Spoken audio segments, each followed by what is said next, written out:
Pessoal, sejam bem-vindos ao canal de matemática do professor Joaquim, gente. Moçada, eu sou o professor Joaquim e vou resolver agora as últimas 5 questões da prova de matemática da SASE segunda etapa 2024. E pessoal, não esqueça de se inscrever no canal, ativar o sino das notificações, curtir, comentar e também compartilhar com seus amigos. E se puder, seja membro do canal, pois isso me ajuda muito. E sempre lembrando, pessoal, a maneira que eu resolvo as questões aqui no canal é apenas a minha sugestão de resolução. Você pode resolver da maneira que você quiser, da forma que você achar melhor ou que você se sentir mais confortável. Esta aqui é somente a minha sugestão de resolução para poder ajudar a quem precisa estudar matemática, beleza? Então bora lá! A questão 21, pessoal, foi uma questão que tratou de operações com conjuntos. Ela diz assim: um programa social foi criado para auxiliar brasileiros que moram fora do Brasil.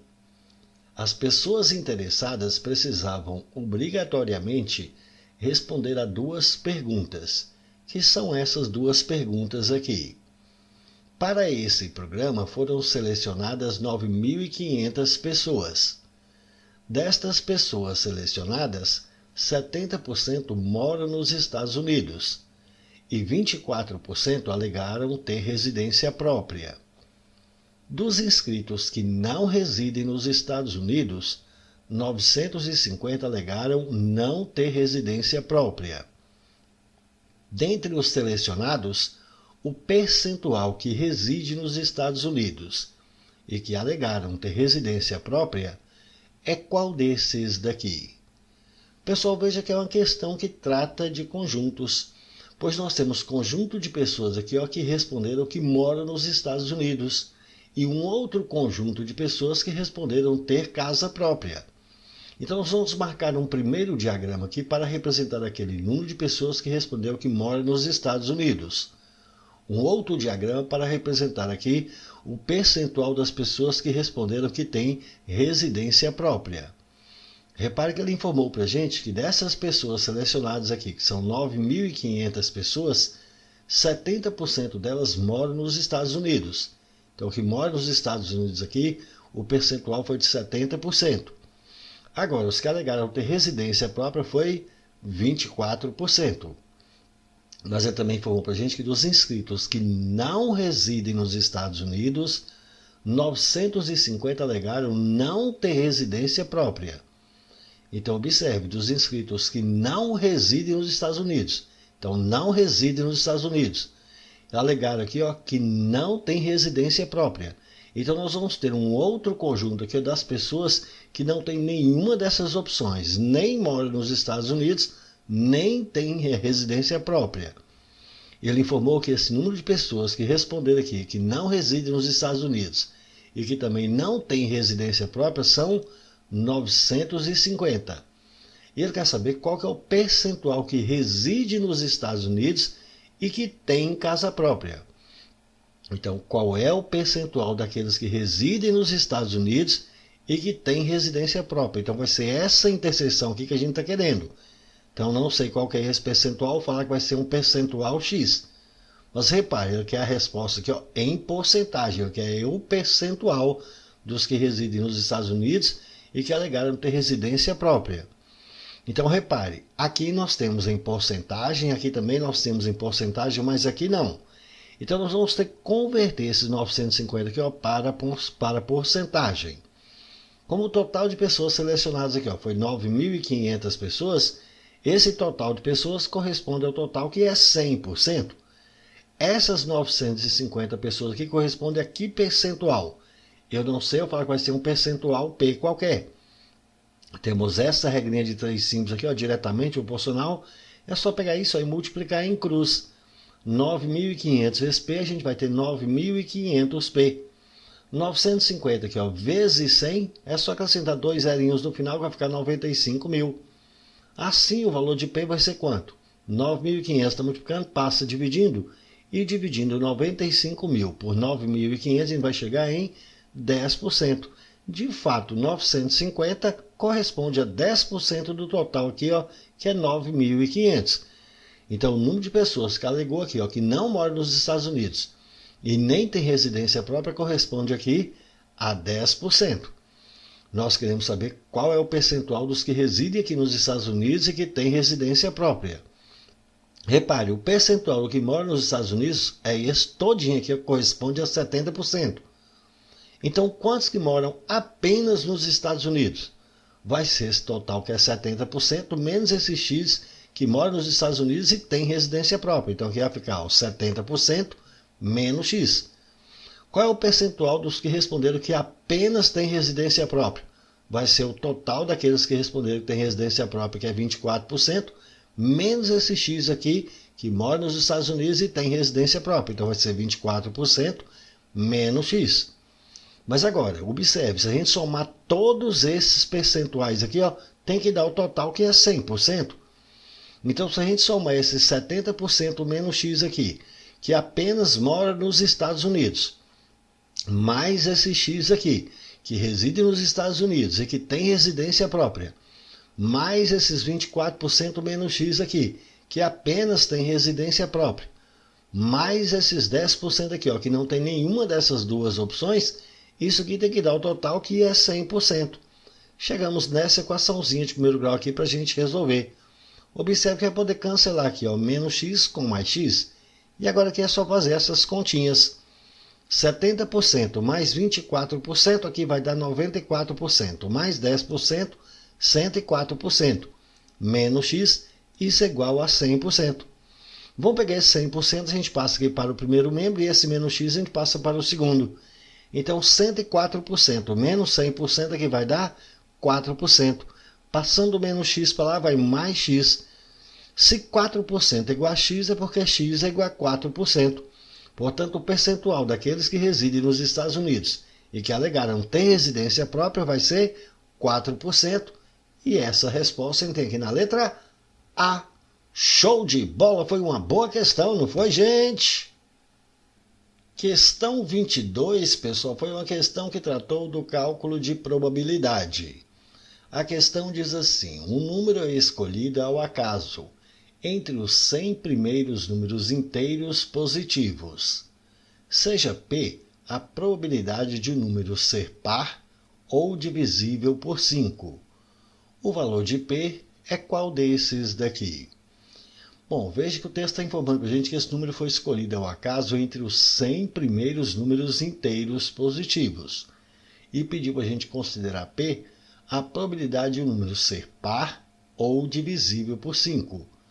E ele quer que a gente determine aqui, ó, o valor desse número P. P, ele está falando para a gente que é a probabilidade. Mas nós sabemos que probabilidade nada mais é que os casos favoráveis dividido pelos casos possíveis. Os casos possíveis são todas as possibilidades que nós temos. Como o número foi escolhido aqui, ó, entre os 100 primeiros números inteiros positivos, quais são os 100 primeiros números inteiros positivos? São os números que vão aqui, ó, de 1 até 100. Então, de 1 até 100, nós temos quantos casos possíveis aqui? Repare que nós temos aqui, ó, 100 casos possíveis.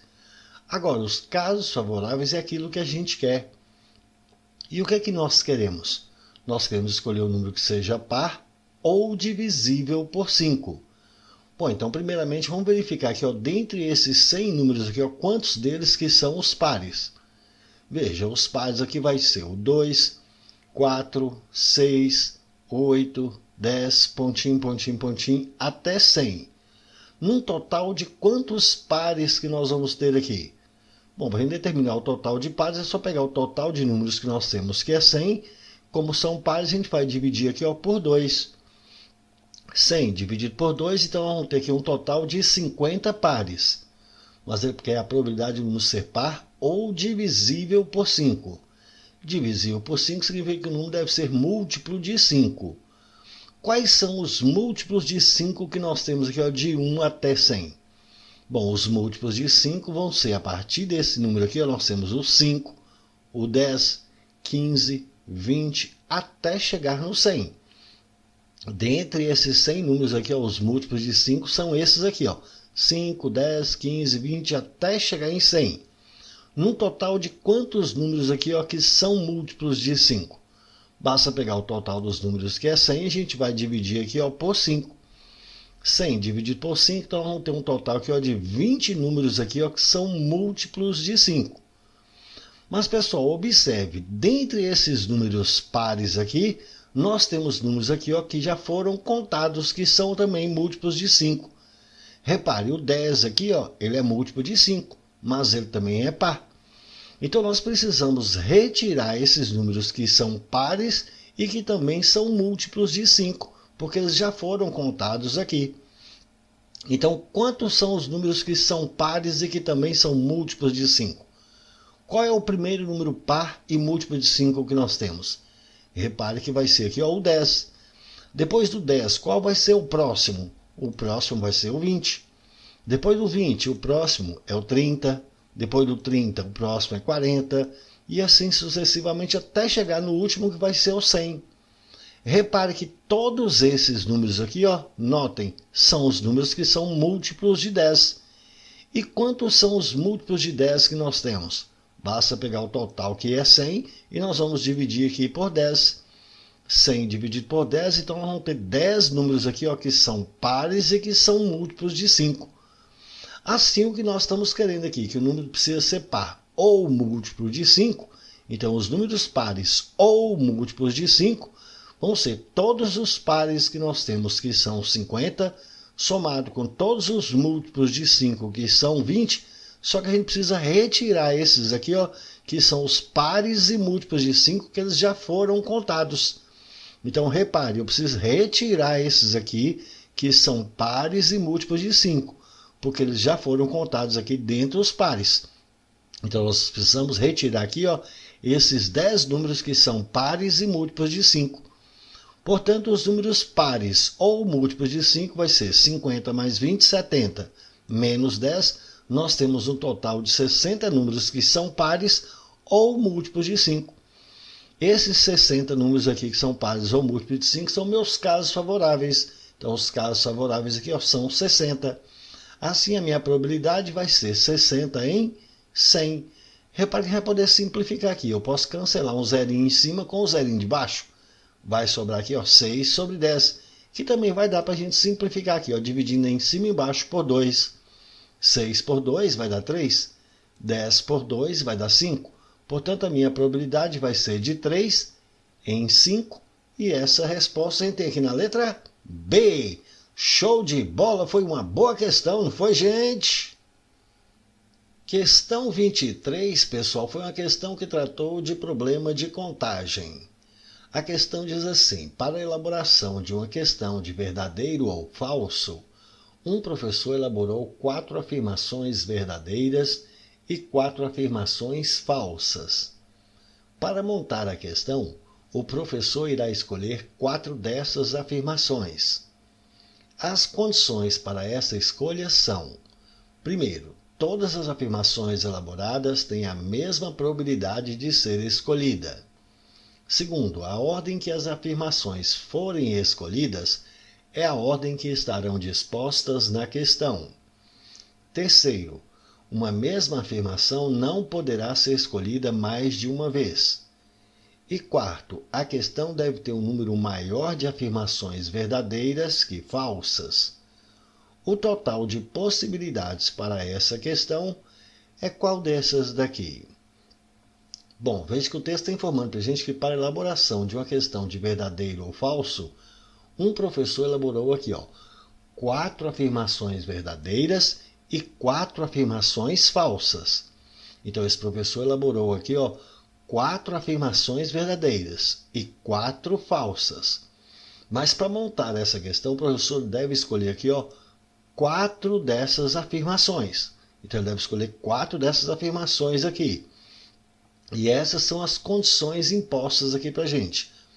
Todas essas afirmações elas têm a mesma probabilidade de ser escolhida. A ordem que as afirmações forem escolhidas é a ordem que elas vão estar dispostas na questão. uma mesma afirmação ela não poderá ser escolhida mais de uma vez, e que a questão deve ter um número maior de afirmações verdadeiras que falsas. Então observe, quantas são as possibilidades que nós temos? Primeiramente, vamos verificar quais são essas possibilidades. Ele precisa escolher dentre essas 8 afirmações aqui, ele precisa escolher 4. Repare, pode ser que ele escolha aqui as 4 sendo todas verdadeiras. Esta é uma possibilidade. Mas pode ser que ele escolha aqui 3 verdadeiras e uma falsa. Pode ser que ele escolha 2 verdadeiras e 2 falsas. Pode ser ainda que ele escolha uma verdadeira e 3 falsas. Ou pode ser que ele escolha as 4 falsas. Então repare, aqui nós temos todas as possibilidades para ele escolher aqui 4 dessas afirmações.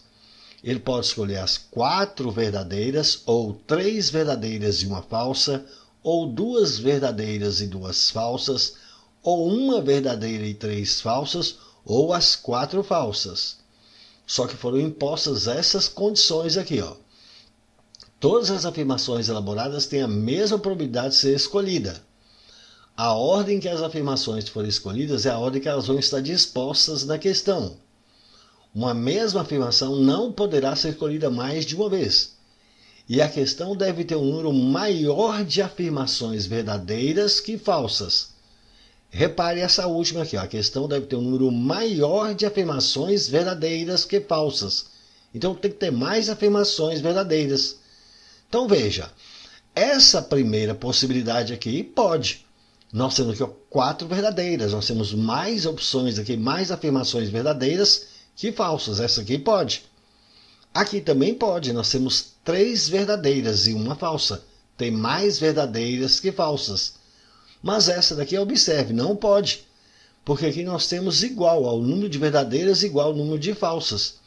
Mas o número de afirmações verdadeiras tem que ser maior do que o número de falsas. Então, essa possibilidade não serve.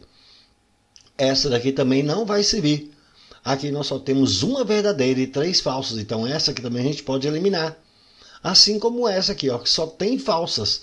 É preciso ter um número maior de afirmações verdadeiras que falsas. Então, as únicas opções que nós podemos utilizar vão ser essas duas aqui. Ela pode ser aqui as 4 sendo verdadeiras, ou pode ser 3 aqui verdadeiras e uma falsa. Como ele informou para a gente aqui, que uma mesma afirmação não poderá ser escolhida mais de uma vez, então observe, para escolher essa primeira verdadeira aqui, quantas possibilidades que ele tem? Repare, o total de verdadeiras que ele tem são 4. Então, para escolher a primeira verdadeira aqui, ele tem 4 opções de escolha.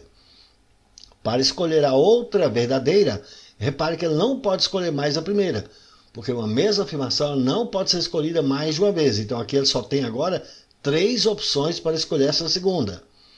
Para escolher essa outra terceira verdadeira, quantas que ele tem agora de escolha, de opções de escolha? Repare, agora ele não pode escolher nem essa daqui, mas nem essa. Restaram então 2 opções. E finalmente, para essa última aqui ficou apenas uma. Como ele precisa escolher esta primeira, e a segunda, e a terceira, e a quarta, lembrando da regrinha do e e do ou. Sempre que é e, a gente multiplica, e quando é ou, a gente soma. Nesse caso aqui, como é e, então a gente vai multiplicar isso aqui. Então, multiplicando aqui, quantas opções nós temos? 4 vezes 3, 12, vezes 2, 24, vezes 1, nós temos aqui 24 possibilidades no total. Agora, e para essa daqui? Repare, para escolher essa primeira verdadeira aqui, quantas opções de escolha que ele tem? Ele tem 4 opções de escolha. Escolhida a primeira verdadeira, para escolher a segunda verdadeira, restaram quantas? Restaram agora 3. Para escolher essa próxima verdadeira aqui, vão restar quantas? Vão restar agora 2. Agora, para escolher essa falsa, quantas opções de escolha que ele tem? Como são 4 falsas também, então ele tem 4 opções de escolha aqui. Como ele precisa escolher a primeira, e a segunda, e a terceira, e a quarta, como aí a gente vai multiplicar. Multiplicando isso aqui, nós vamos ter 4 vezes 3, 12. 12 vezes 12 vezes 2 aqui, 24. 24 aqui, vezes 4 vai dar 96.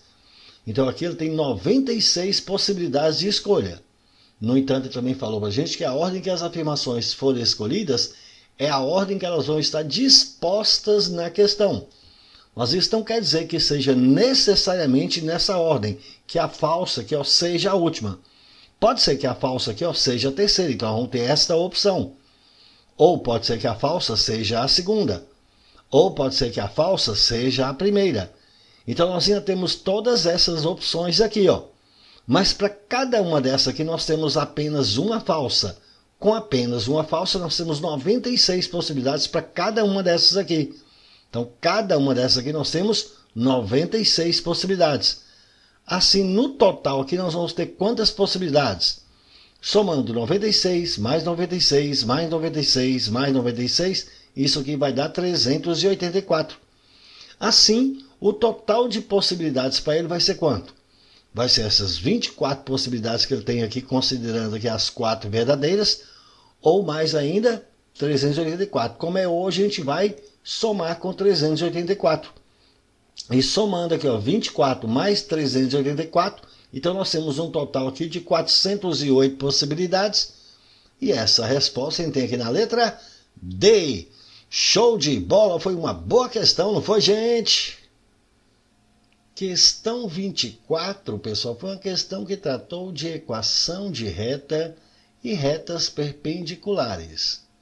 A questão diz assim, na figura, temos representadas a reta R de equação geral x menos 3y mais 6 igual a zero, que passa pelos pontos A de coordenadas 0 e P e B de coordenadas Q e Q, e é perpendicular à reta S, que passa pelos pontos B e C de coordenadas K e 0. Consideremos M igual a P mais Q mais K. O valor de M é qual desses daqui? E aqui ele colocou a figura para ilustrar a situação para a gente, onde ele está falando que nós temos aqui essa reta R aqui, que tem essa equação geral, x menos 3y mais 6 igual a zero. Falou que ela passa por esses dois pontos aqui, o ponto A e o ponto B. O ponto A de coordenadas 0 e P, e o ponto B de coordenadas Q e Q.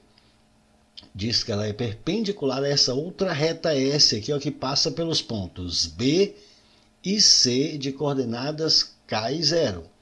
Pediu para a gente considerar o valor de M aqui, que é P mais Q mais K. E que a gente determine o valor desse M. Veja, o M aqui é a soma de P mais Q mais K. Então a gente precisa achar o valor de P, o valor de Q e esse valor de K, que vai ser esse P aqui, esse Q e esse K. Bom, a primeira coisa que a gente vai fazer é o seguinte, ele deu aqui para a gente esta equação aqui para a reta R, mas está na forma geral. Vamos colocar essa equação que está na forma geral, vamos colocar na forma reduzida. Na forma reduzida a gente precisa isolar aqui a incógnita y. Então eu peguei esse menos 3y aqui, a gente vai passar aqui para o segundo membro. Então já mantém aqui, x mais 6, passando menos 3y para lá, vai mais 3y.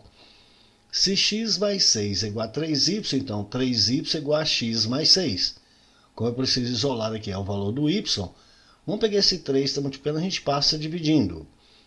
Então meu y vai ser, passando 3 dividindo aqui, vai ficar 1/3 de x, mais 6 dividido por 3, que vai dar 2. Pronto, então nós pegamos esta equação que estava na forma geral e colocamos aqui na forma reduzida. Y igual a 1/3 de x mais 2.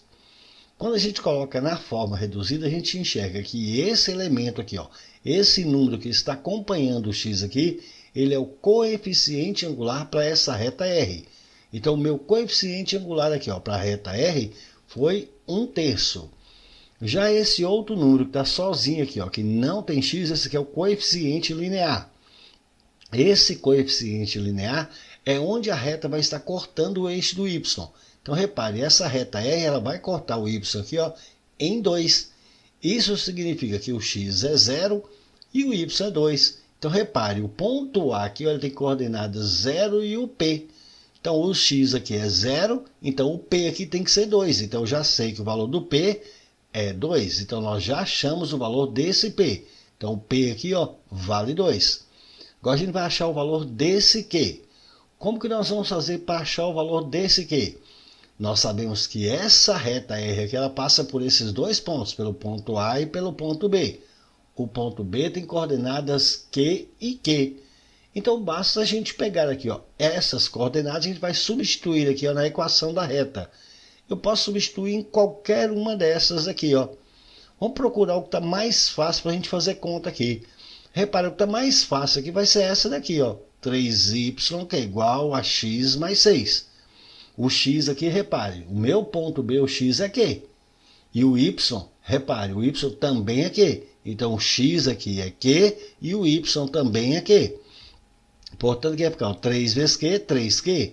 Isso vai ser igual a Q mais 6. Passando esse Q para o primeiro membro, a gente vai ficar com 3Q menos Q, 2Q, que é igual a 6. Assim, o valor do Q vai ser quanto? 2 está multiplicando, a gente passa dividindo 6 por 2, então Q é igual a 3. Então, já sei que o valor do Q é 3. Só falta achar agora o valor desse K aqui, ó, que é o X aqui do ponto C. Então, eu preciso achar o X desse ponto C aqui, ó. Mas o ponto C, repare, ele está sobre essa reta S. Mas a questão informou para a gente que essa reta S, ela é perpendicular a essa reta R. E se duas retas são perpendiculares, a gente sabe que o produto de seus coeficientes angulares tem que ser igual a menos 1. Então, se a gente multiplicar aqui, ó, o coeficiente angular da reta R pelo coeficiente angular da reta S, isso tem que ser igual a menos 1. E esse coeficiente angular da reta R, a gente já tem aqui que é 1/3. Isso aqui, vezes o coeficiente angular da reta S, vai ser igual a menos 1. Vamos pegar esse 3 aqui dividindo, vou passando para cá multiplicando. Aqui vai ficar, ó, 1 vezes o m de S vai ficar m de S. 3 vezes menos 1, isso aqui vai dar menos 3. Pronto, então já tem o coeficiente angular aqui para essa reta S. Mas eu também sei que essa reta S está passando aqui, ó, por esse ponto B. E esse ponto B ele tem coordenadas Q e Q. Só que a gente já sabe que o valor do Q é 3. Então o ponto B ele vai ter coordenadas 3 e 3. Como isso aqui é uma reta, então a equação de uma reta aqui, na forma reduzida, vai ser y igual mx mais n. Então essa é a forma reduzida aqui para a nossa equação da reta. Repare, esse coeficiente angular aqui, para essa reta S, a gente acabou de encontrar aqui que é menos 3. Como ele tem que passar por esse ponto B de coordenadas 3 e 3, veja, tanto o x quanto o y é 3. Então o x aqui é 3 e o y também é 3. Fazendo as devidas substituições aqui, nós vamos ter 3 igual menos 3 vezes 3, menos 9, mais n. Vamos pegar esse menos 9 e passar aqui para o primeiro membro. Então, vem para cá mais 9 com 3, vai dar 12, que é igual a n. Se 12 é igual a n, então n é igual a 12. Então, repare, eu já sei que o valor desse n aqui, ó, é 12. Assim, a equação para essa nossa reta S aqui vai ser y igual. O m dessa reta S aqui vai ser quanto? Menos 3 vezes x, menos 3x, mais o n que é 12. Pronto, então nós já temos aqui a equação para essa reta S. Mas como eu sei que essa reta S está passando aqui, ó, nesse ponto C, e o ponto C ele tem coordenadas K e 0, então repare, o x aqui é K e o y é 0. Então o x aqui é K e o y é 0. Fazendo as substituições, a gente vai ter 0 vai ser igual menos 3 aqui vezes K, menos 3K, mais 12. Pegando esse menos 3K e passando para o primeiro membro, vem para cá mais 3K. Isso aqui é igual a 12. Assim, o valor do K vai ser quanto? 3 está multiplicando, a gente passa dividindo. E dividindo 12 por 3, então K é igual a 4. Pronto, eu já sei que o valor desse K é 4. Como nós queremos encontrar o valor do M, então é só somar isso aqui, ó, 2 mais 3, 5, mais 4. Então, nosso M vale 9. E essa resposta tem aqui na letra C. Show de bola, foi mais uma boa questão, não foi, gente? Última questão da prova, pessoal, foi essa questão 25, e que tratou de matriz inversa e resolução de uma equação de segundo grau. A questão diz assim, considere a matriz de números inteiros, aí ele deu essa matriz M para a gente aqui, que é uma matriz quadrada de segunda ordem. O primeiro termo da segunda coluna da matriz inversa de M é igual a 1. O valor de x é qual desses daqui? Bom, observe, você falou para a gente que tem uma matriz inversa, a gente sabe que só existe matriz inversa em matrizes quadradas. Então essa aqui realmente é uma matriz quadrada de segunda ordem. E a gente também sabe que o produto da matriz pela sua inversa tem que ser igual à matriz identidade de mesma ordem. Então o produto da matriz M pela sua inversa tem que dar uma matriz identidade aqui, ó, de mesma ordem. Então essas duas matrizes aqui, ó, são matrizes de segunda ordem. E essa matriz identidade também tem que ser de segunda ordem. Bom, essa matriz M aqui a gente tem, que é a matriz x menos 1, x, x mais 1, 3x menos 2. Bom, nós devemos multiplicar pela inversa dela. Nós não sabemos qual que é a inversa. Então vamos multiplicar por uma matriz inversa aqui, mas eu ainda não sei qual que é essa matriz inversa.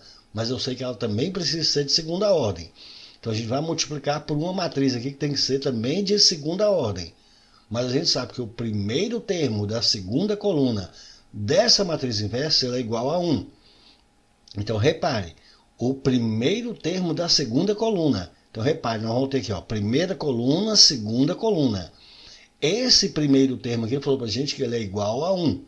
Esses outros a gente desconhece.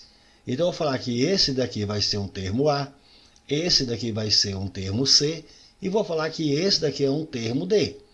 Mas eu sei que o produto dessa matriz pela sua inversa tem que dar essa matriz identidade aqui, ó, de segunda ordem. Então tem que ser igual à matriz 1, 0, 0, 1.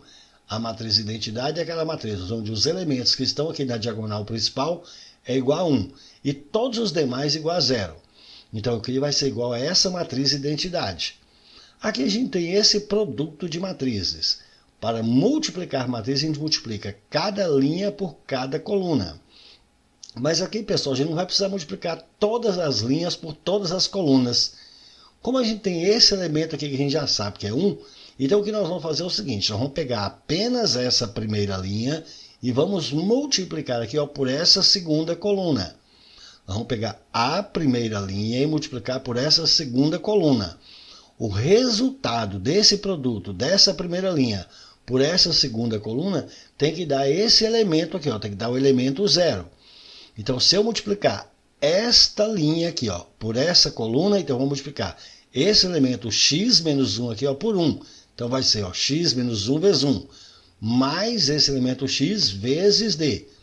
Esse resultado aqui, ó, tem que ser igual a esse elemento que é o 0. Da mesma forma, agora a gente vai pegar esta segunda linha e nós vamos multiplicar por essa segunda coluna. E esse resultado tem que ser igual a esse último elemento aqui, ó. Então, vou multiplicar aqui, ó, x mais 1 aqui, a gente vai multiplicar aqui, ó, por 1. Então, ó, x mais 1 vezes 1. Mais esse daqui, ó, vezes d. Então, mais 3x menos 2 vezes d. E isso aqui, ó, tem que ser igual a 1. Então, repare que nós conseguimos chegar aqui, ó, nessas equações. Então, vou fazer essas continhas aqui. X menos 1 aqui, ó, vezes 1 vai ficar x menos 1. Mais x vezes d, que é xd. Isso aqui é igual a 0. Vamos pegar esse menos 1 e passar aqui para o segundo membro. Então, aqui vai ficar x mais x vezes d, passando o menos 1 para lá, vai mais 1. Veja que a gente vai poder colocar aqui esse x em evidência. Então, vou abrir aqui um parênteses. X dividido por x aqui vai ficar 1. Mais xd dividido por x vai ficar mais d, e isso aqui é igual a 1. Assim, para a gente achar o valor do x, só pegar esse 1 mais d que está multiplicando, a gente passa dividindo. Então, o nosso x vai ser 1 sobre 1 mais d. Vamos fazer a mesma coisa aqui, ó. Eu vou pegar todo mundo aqui e vou multiplicar por 1. Então, x mais 1 vezes 1 vai dar o próprio x mais 1. Agora aqui a gente vai aplicar a propriedade distributiva. Vamos pegar todo mundo que está aqui dentro desse parênteses e multiplicar por d.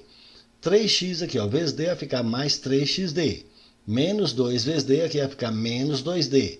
E isso aqui é igual a 1. Repare, nós temos mais 1 aqui. Temos mais 1 aqui, então eu vou poder cancelar mais 1 com mais 1. Então aqui vai ficar x mais 3xd. Vamos pegar esse menos 2d e passar para o segundo membro. Então vai para mais 2d. Aqui também vai poder colocar um x em evidência. Então vamos abrir aqui, ó, parênteses. X dividido por x aqui fica 1. Mais 3xd dividido por x vai ficar mais 3d. E isso aqui é igual a 2d. Só que repare, esse valor do x aqui a gente já sabe que é 1 sobre 1 mais d. Então aqui no lugar do x eu vou substituir e colocar 1 sobre 1 mais d. Isso aqui vezes 1 mais 3d, que é igual a 2d. Vamos pegar esse 1 mais d que está aqui dividindo e vamos passar para cá multiplicando. Então aqui vai ficar, ó, 1 que multiplica 1 mais 3d, vai ficar 1 mais 3d. E esse daqui a gente passa para cá multiplicando. Então vai ficar, ó, 2d vezes 1 mais d. E agora aqui é só aplicar a propriedade distributiva. Eu vou pegar agora e fazer essas continhas aqui em cima para a gente ter mais espaço. Então a gente vai ter aqui, ó, 1 mais 3d é igual. Aqui eu peguei esse 2d e multiplicar, todo mundo aqui dentro do parênteses. 2d vezes 1 vai ficar 2d. 2d vezes mais d, mais 2d ao quadrado. Observe, chegamos aqui, ó, nesta equação de segundo grau para a gente resolver. Vamos arrumar essa equação colocando em ordem decrescente de grau e vamos pegar todo mundo aqui do primeiro membro e passar para o segundo.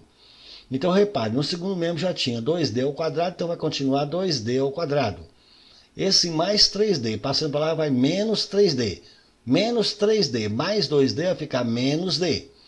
Esse mais 1, passando para lá, vai menos 1. Não sobrou nada de cá, então isso aqui vai ser igual a zero. Pronto, chegamos nesta equação de segundo grau completa para a gente resolver. Para resolver uma equação de segundo grau completa, a gente utiliza a fórmula conhecida como fórmula de Bhaskara. Para isso, a gente vai calcular primeiro o delta. E o que é delta, pessoal? Delta é b ao quadrado menos 4ac. Nessa nossa equação, observe, o termo a é 2, o termo b é menos 1 e o termo c é menos 1. Então, delta vai ser b ao quadrado, b é menos 1, ao quadrado vai dar mais 1.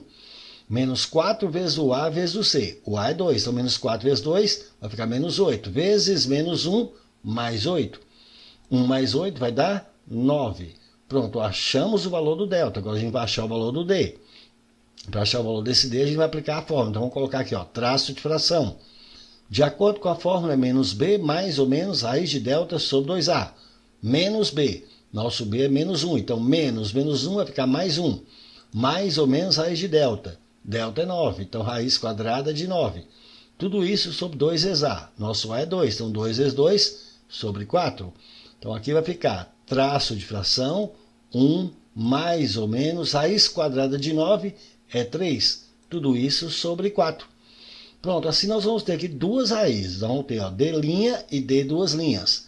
D' vai ser 1 mais 3 sobre 4. Vamos escrever aqui, ó, 1 mais 3 sobre 4.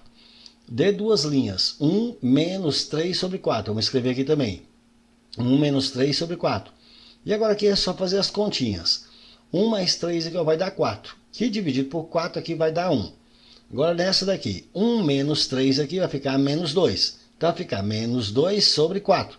Aqui a gente vai poder simplificar, dividindo em cima e embaixo por 2. Então 2 por 2 aqui vai dar 1, 4 por 2 vai dar 2. Então a outra raiz aqui vai ser menos meio.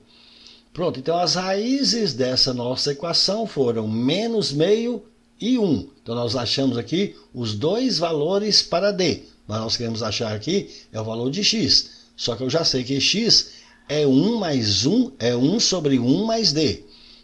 Repare, o valor do x aqui é 1 sobre 1 mais d. Então vamos pegar esses dois valores e substituir aqui para a gente achar o valor do x. Então vamos começar com esse daqui, ó. Quando d for 1, qual vai ser o valor para o x? O x é essa fração aqui, ó. Então vou colocar aqui, ó, um traço de fração. Na parte de cima aqui, observe, é 1. Embaixo é 1 mais o d. O d que nós encontramos aqui é 1. Então repare, 1 mais 1 aqui vai ficar sobre 2. Então o primeiro valor possível para o x foi 1 sobre 2, foi meio. Agora vamos ver o outro possível valor aqui quando a gente usar d igual a menos meio. Então vamos achar o outro valor para o x. Então vamos colocar também, ó, traço de fração. Na parte de cima aqui é 1. Na parte de baixo é 1 mais o d. Só que o d aqui, repare, nesse caso aqui o d foi menos meio. Então vai ser 1 somado com menos meio. 1 somado com menos meio é 1 menos meio. E quanto que é 1 menos meio? 1 menos meio vai dar meio. Agora aqui nós temos fração sobre fração. Fração sobre fração, a gente conserva a primeira que é 1, multiplica pela segunda invertida. Então está 1 sobre 2 invertendo, vezes 2 sobre 1. 2 sobre 1 é 2, vezes 1, então o outro x aqui foi 2. Então nós temos dois possíveis valores para x. X pode ser meio ou x pode ser 2. Só que ele falou para a gente considerar a matriz de números inteiros. Repare, a matriz precisa ser de números inteiros. Então veja, o x aqui ó, tem que ser número inteiro. O x então ele não pode ser uma fração. Então esse daqui não serve. Assim o nosso x só pode ser 2. E essa resposta tem que ir na letra C. Show de bola, essa foi uma bela questão, não foi, gente? É isso aí, pessoal. Gostaram? Então deixe um like, compartilhe e comente, porque dessa forma poderemos continuar ajudando muitas outras pessoas que gostam e que também precisam estudar matemática, beleza? Valeu, gente, um abraço e até o próximo vídeo. Tchau, pessoal!